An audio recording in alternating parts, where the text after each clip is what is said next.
Cari maklumat dan berita politik yang bebas, kupasan yang tepat, panas.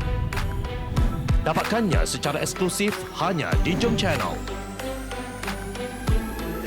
Komitmen kami, pentasan berita Isnin hingga Jumaat.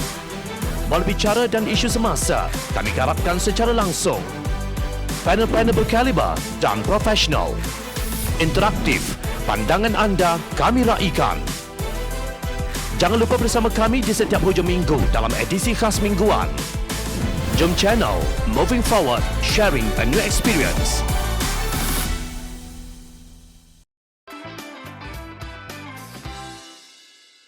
Biarlah rakyat angkat bendera putih.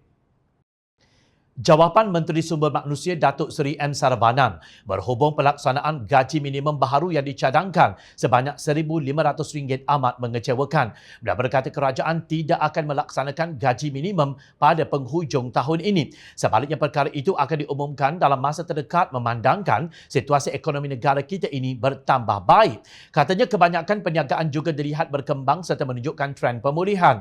Kerajaan mengambil maklum permintaan beberapa pihak untuk menyegerakan pelaksanaan gaji minimum baharu kepada kadar lebih tinggi berikutan keadaan ekonomi semasa dan kos sara hidup yang semakin meningkat. Namun, kadar gaji minimum yang baharu hanya akan dilaksanakan dengan melihat keperluan sebenar rakyat dan kemampuan majikan. Katanya pada sesi soal jawab di Dewan Rakyat ketika menjawab soalan Ahli Parlimen Pakatan Harapan Ipoh M. Kulasegaran mengenai cadangan melaksanakan kadar gaji minimum sekitar RM1,500. Terdahulu pengerusi Majlis Tindakan Ekonomi Melayu Bersatu Berhad MTEM Halim Hussein berkata langkah gaji minimum sudah lama tertunggak kerana gaji dan upah di Malaysia amat rendah yang mana kesan jangka panjangnya menyebabkan kebanyakan rakyat bersusah payah mencukupkan keperluan isi rumah. Selepas ada segelintir rakyat hampir mengosongkan simpanan KWSP kesan pandemik COVID-19, kenaikan gaji minimum amat diperlukan.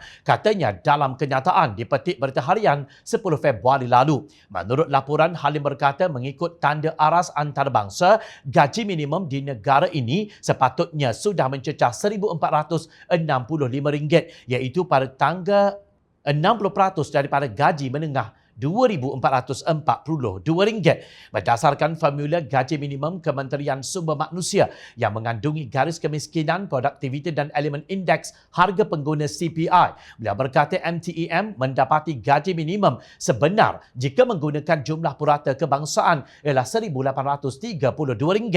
Hakikatnya, gaji minimum negara adalah lebih rendah berbanding Greater Jakarta yang mana mereka membayar $326 Amerika sebulan bersamaan RM1,368 berdasarkan 40 jam bekerja seminggu berbanding Malaysia iaitu $286 Amerika bersamaan RM1,196 berdasarkan 48 jam bekerja seminggu. Jika gaji minimum diukur dan dikaitkan dengan keluaran dalam negara kasar KDNK per kapita, Malaysia adalah negara yang paling kedekut dalam kalangan negara jiran ASEAN dari segi memberi upah pada pekerja.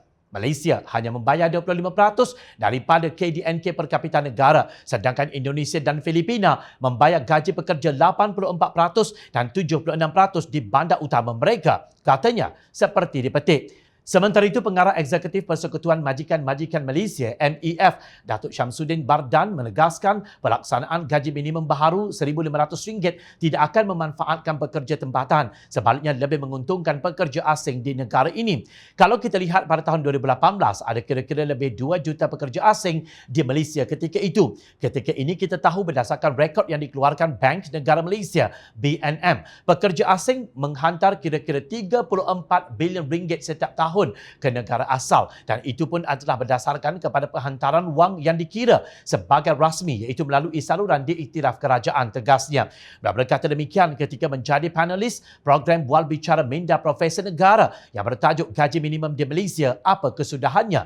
Anjuran Majlis Profesor Negara MPN secara talian 15 Februari lalu.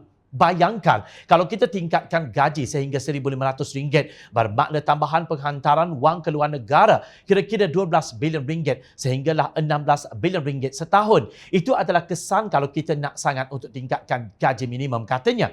Macam-macam alasan diberi kerajaan kerana tidak mahu melaksanakan gaji minimum. Puncanya syarikat hendak menggunakan pekerja asing dengan bayaran kadar upah yang rendah. Inilah akibatnya apabila menteri berhenti untuk berfikir. Sebaliknya bergantung kepada kehendak syarikat. Biarlah pekerja tempatan menghadapi kehidupan yang sukar. Mereka boleh mengangkat bendera putih dan badan bukan kerajaan NGO akan datang membantu mereka. Bukan tak biasa. Ingatlah, doa rakyat yang dizalimi tiada hijab.